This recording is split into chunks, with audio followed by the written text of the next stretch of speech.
Hi, welcome to my interview with Alison Van Vuuren. Alison is a certified EFT practitioner and trainer, and I wanted to include some interviews from other holistic practitioners as part of the website to give you more tools for your toolbox. And as we know, life always throws up interesting situations and experiences for us to deal with. And sometimes we can benefit from going a little bit deeper, looking into our old patterns and belief systems of why that's happening in the first place. And for me, EFT is one of those tools that I use quite regularly to explore this. Now, I've known Alison for a while, and we recently had the pleasure of I had the pleasure of having a session with her to address my lifelong nail biting issue. And this is, for me, is a habit that I've struggled with for my entire life. And it was really interesting what came about from the session. So I wanted to talk a little bit more about that today. So thank you, Alison. Welcome. Thank you so much for taking this time to share your skills and knowledge with us. Shall we get the interview started? Because I know people are really going to benefit from listening to this interview and having worked with you.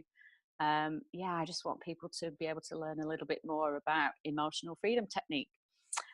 So for those that aren't familiar with EFT, emotional freedom techniques, can you just give us an overview of how it works and also how you like to work as a practitioner? Hi Deb, thanks for inviting me. Hello. It is very exciting.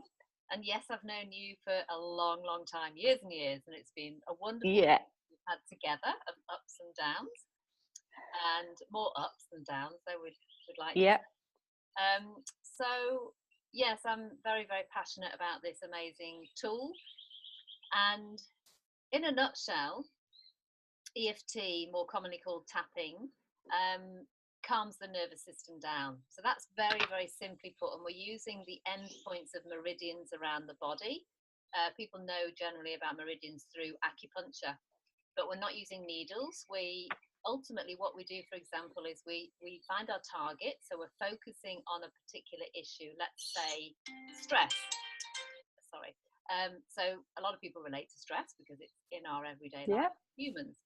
So Yeah. what we, for example, might do is we have a stressful thought, which is, oh my goodness, I've got so much I've got to do today. Where am I going to start? And the heart starts racing and you start to have this physical response based on the mind. And what we're doing with EFT is we're interrupting that pattern of stress by tapping, for example, on saying something like we tap the side of the hand and we say, so even though I'm feeling all this overwhelm and I feel it in my chest, and then we have an affirmation which says, I accept and love myself anyway. And for some people, that might be too triggering. So we can always adapt the affirmation because they're like, I don't love myself. So we can say, I'm okay anyway, or I'm a good person anyway.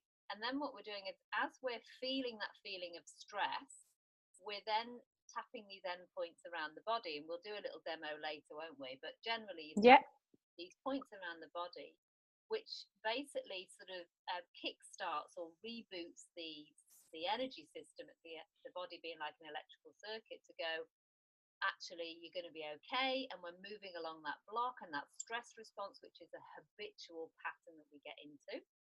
And we're Yeah. interrupting that Absolutely. tapping and the stimulating the points to almost give it a little gentle kickstart to go, it's okay, you're going to be okay. So because we don't know where that block is in this energy circuit, we use a set amount of points around the body. And so that's very, very Yeah. quickly how a very quick description of how we start to tap and stimulate these points whilst thinking a thought, whilst the body's responding, and it literally lets you move on into the present. So you're more present and you Absolutely. feel calmer. And so that's very, very quick explanation of how EFT can be applied for stress. And most of our Yeah. problems are stress related. And then we have, of course, Yeah. come from that limitations. Absolutely. And you put it so well there, because I find for myself that when I'm doing EFT, I usually use it in the moment. So I notice a particular thought that isn't really, I don't want to be thinking that. I become aware of that thought. And then I do the tapping, which will go through. I Yes. deeply love and accept myself, even though I have that thought. And it's kind of a practice that I use to move on to the rest of my day without being entangled in all that baggage that, is there in our old thoughts and beliefs. And I find it's such a quick and effective way, once I have the awareness, to be able to move through it. And that's why I love it, because it's kind of in the moment, and I go, okay, and it allows me to take a moment as well to be with the feeling and feel it in my body, and acknowledge its presence, which of course allows it to dissipate as well. Yeah. So there's that side of EFT, but there's also the other side of EFT where you can go a little bit deeper, like I did with my nail biting, and start to look at deeper feelings. And when I did that session, I remember that we discovered different layers of feelings and emotions that I wouldn't have just discovered if I'd have just done a quick round of tapping. So I just wanted you to maybe talk a little bit more about the difference between there's the in the moment side of using EFT, but there's also a deeper healing experience that you can get from it as well. Great, yeah. And it's really good that you brought this up, because this is a really good thing for people to know, that tapping, I'm really empowering people when I teach EFT, and even when they come to me, to start using it on themselves for that in the moment stress, or that whatever's coming up, to just immediately start tapping, so that we're using so handy self-help tool, self-love tool. And I just wanted to add very quickly to what you said, which is really important. EFT essentially is about accepting what is, not agreeing with it. I'll be clear about that, because some things we should not have to feel we agree with, especially with this abuse and that kind of thing. So we're not saying it's okay, but we're saying it happened and this is how it is. And that's the bit that I think that's one of the beautiful things about tapping, and the magical things, is we've got an opportunity to go, this is shit, excuse my language, but I'm open to letting it go. So this is how it is. Very welcome. So I just wanted to reinforce what you were saying. It's so important. And we have this affirmation, blah blah blah, I accept and love myself anyway, and that's letting the resistance go to the problem. Absolutely. So working more deeply, my role as a facilitator is to guide people to get to the root cause of what's going on for them, as that repetitive pattern. For example, belief that they're not safe in the world, they don't deserve to be in the world, is one of the most common things. I'm not worthy to be here. The whole comparison of looking at everybody else like they're better than me, they've got their stuff together, something wrong with me. So you can do some tapping on that yourself, but it's going to be hard to get to the root cause of it, because you're kind of in the way. So when I'm working with somebody else, it's creating that space for them to be held in that space, so that I can guide them to explore safely. Let's look at where this began. So for example, somebody coming feeling sort of like highly anxious all the time, they could be in a state of fight or flight or freeze, and my job is to try and get to where did that begin. So for example, the safety aspect of not feeling safe in the world is likely to be something that's happened in the past, and what we're doing really is, through my questioning and ensuring they feel comfortable, we'll go to a place when they didn't feel safe in the past, and the earlier the better. So it's most likely, not always, but most likely childhood. You could have had a sibling who was, the bee's knees in the family, and you were the one who you felt like you just didn't shine, you weren't able to shine, you were the problem child. Or something more serious, you could have been locked in a cupboard.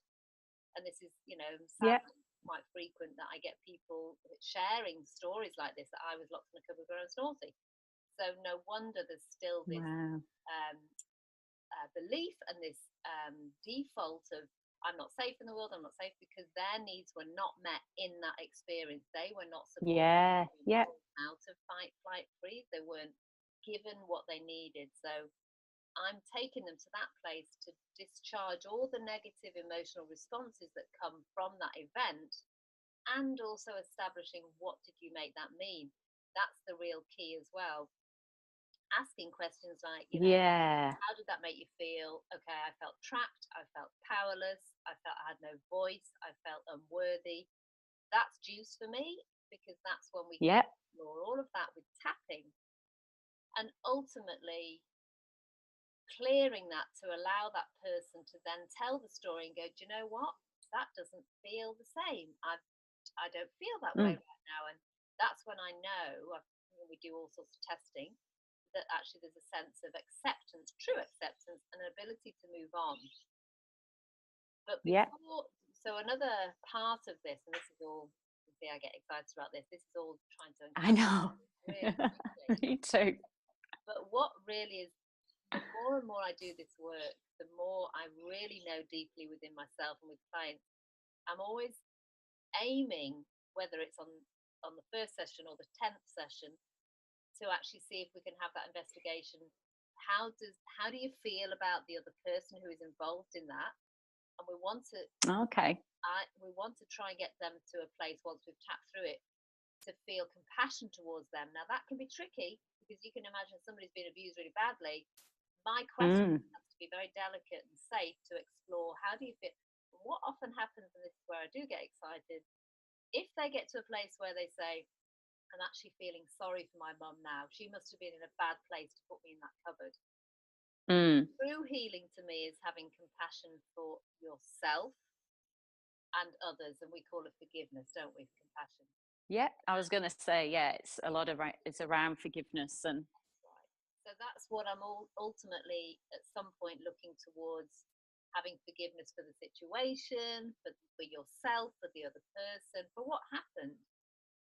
That to me is being able to be in a space more of being able to be present, and true healing happens more and more. And you know, other stuff's not going to come up. Of course it does, that's human. But when I just spend, say, between 1 and 10 sessions with people, powerfully going to these events that hold up these limitations and these stress responses, that's all that's needed for them to have that real cognitive shift of, I feel like I deserve to be here like the other person on the bus, or I feel like I'm worthy. I don't need my, whoever normally triggers them, to, you know, make them feel that they're good enough, because they're feeling good enough. They're not looking externally anymore for that acceptance and acknowledgement. So that sort of encapsulates what I'm looking for in sessions, and obviously each session, depending what's going on, it's different, but ultimately that's why a session is very different to maintenance tapping on yourself.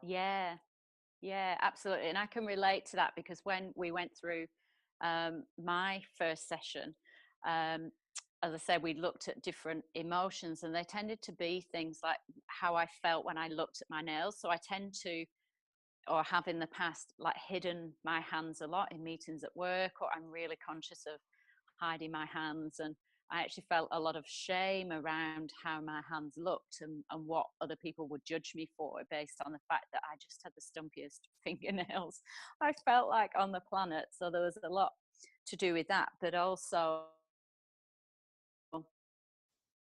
the fact that now I look at them and they're a little bit shorter than they were. And Alison and I've got another session next week, because I need to go back and look at the different patterns again, of, because there's always a stage I find with my nail biting. I'm sure it's the same with other patterns, that I get to about 8 weeks, and what I experienced after our first session during that 8 weeks was, I was looking at my nails going, wow, I didn't feel the same shame or, you know, negative emotions. And then when they grew, and at one point they were quite long, it's like, wow, look at my hands, they look so beautiful. And I had this moment, it was quite strange, where this is what my hands should have looked like for my entire life, but they've been distracted in this like belief. And it was a real sort of, wow, a real aha moment of, my hands are actually really beautiful. And I was able to connect with that on a different level than just looking, going, oh yeah, they look really nice. It was something deeper within. And I think that's the power of you know, EFT, and looking at different beliefs and emotions that we have, and going on a deeper level. So that's what that was my experience.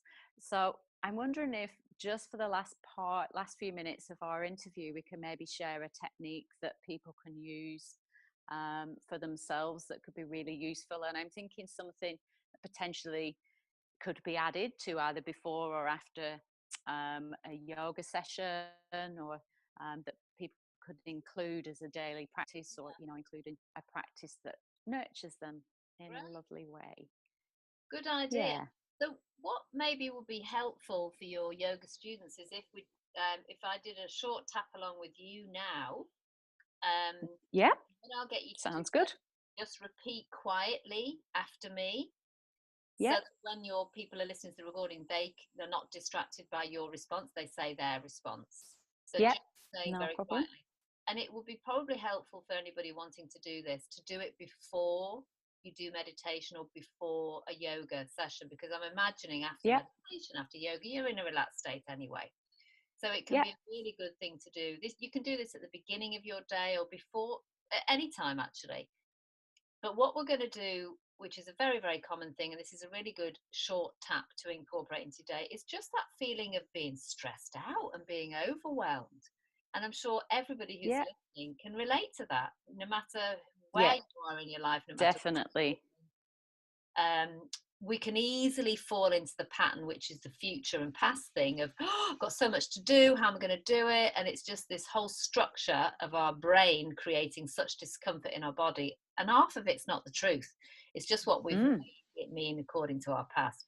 yeah, So let's just get stuck in, Deb. So I'm going to yeah, guide you, I'm ready.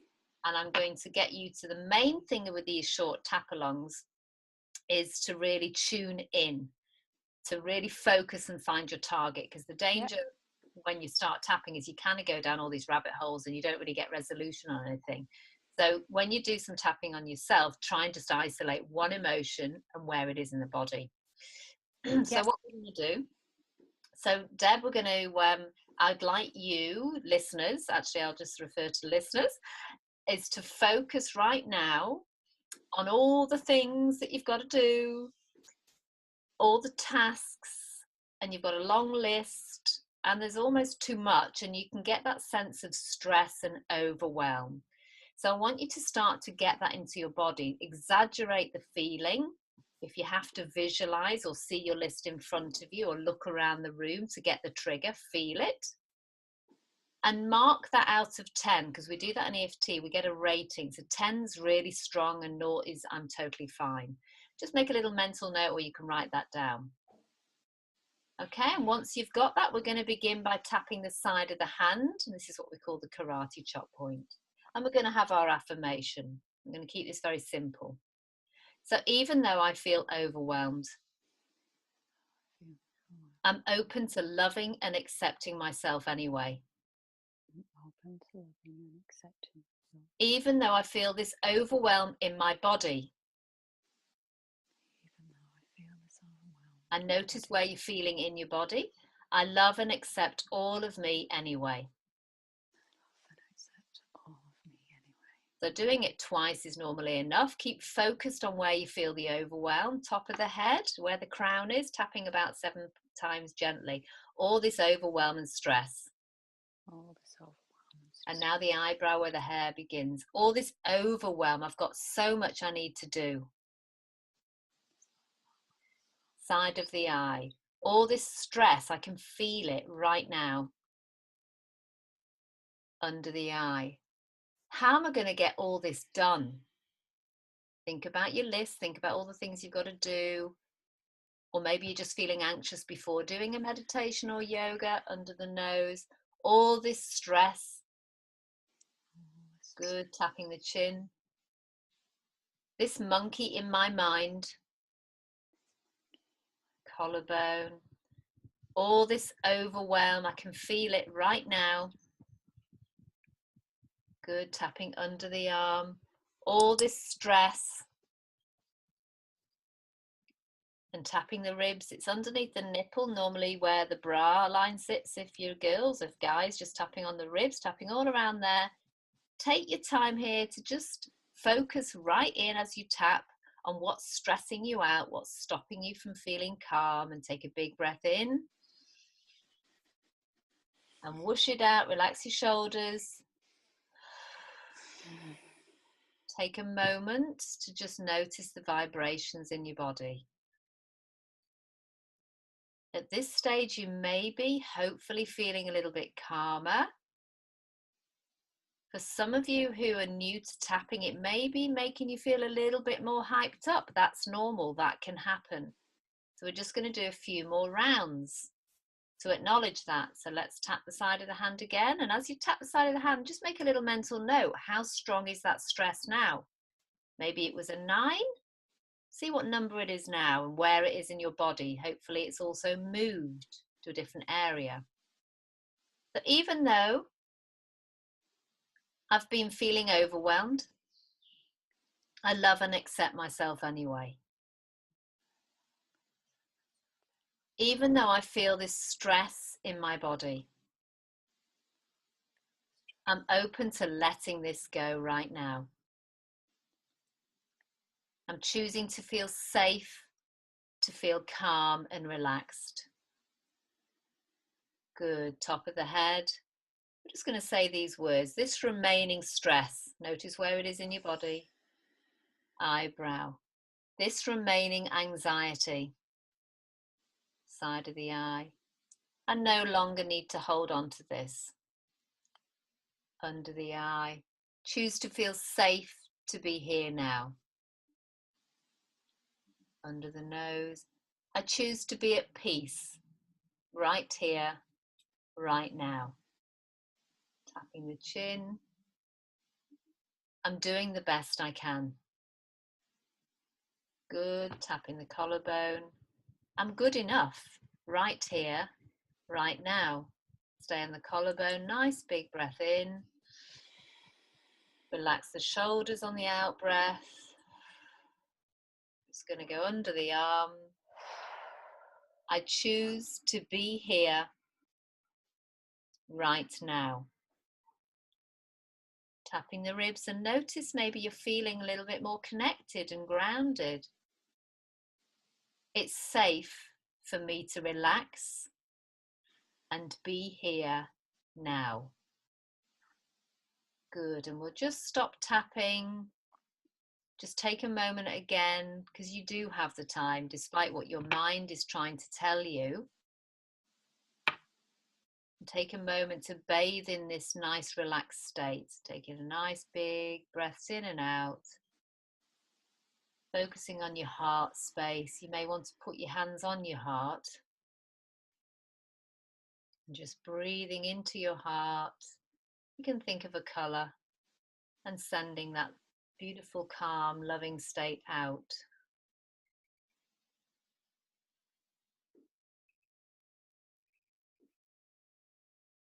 Being aware of your feet on the ground, feeling that connection, that support from the earth and the universe. And being grateful to yourself for really taking care, giving yourself this time and attention.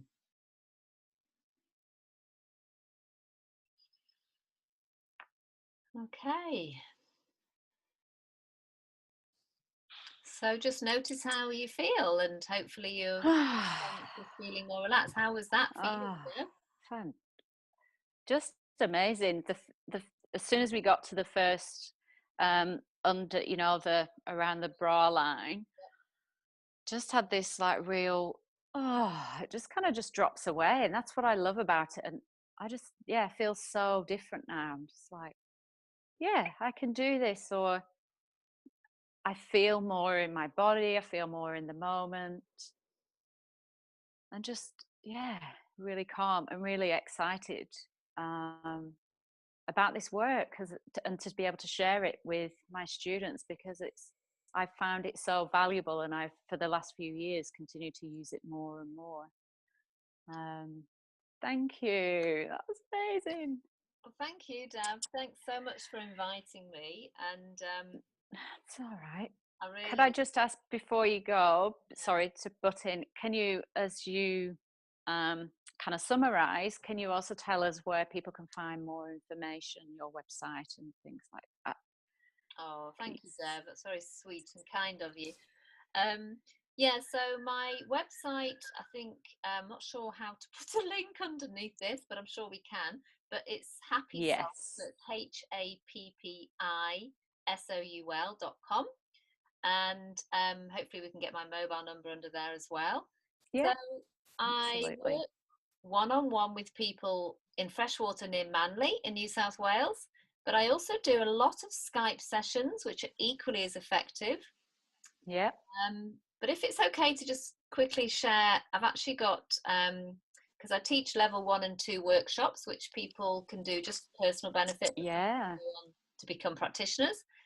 Yeah. And I'll just be as cheeky as to say I've actually got level 1 coming up on the 5th and 6th of May, and level 2 on the 9th Please and 20th share. of May. So Yeah. if anybody's interested in joining those workshops, they're very experiential, very safe space to explore and learn and heal, then that would be great. Just contact me on the link below. And I've got a free 15-minute consult if anybody wants to just talk to me and see if this fits with them. Yeah, get a bit more, absolutely. And thank you, because this is wonderful to support your work, Deb. And I really want to say just a quick one, just a quick sort of like, I can't share with you enough how amazing this woman Deb is as well. She is just so beautiful, and I love to see you where you're at now with your yoga. I know you've been doing it for years, and you've really grown your business really quite quickly, and you've got so much to offer. And I love that Thank you. supports yoga. Yeah, they go very well together. They do. So thank you for sharing. And pleasure. Thanks, Al. Thank you so much for joining us. And yeah, maybe we can interview you again. Thank you. I'd like to interview you. Space while I interview Deb. Have a wonderful day. Thanks, Deb. Bye. Bye.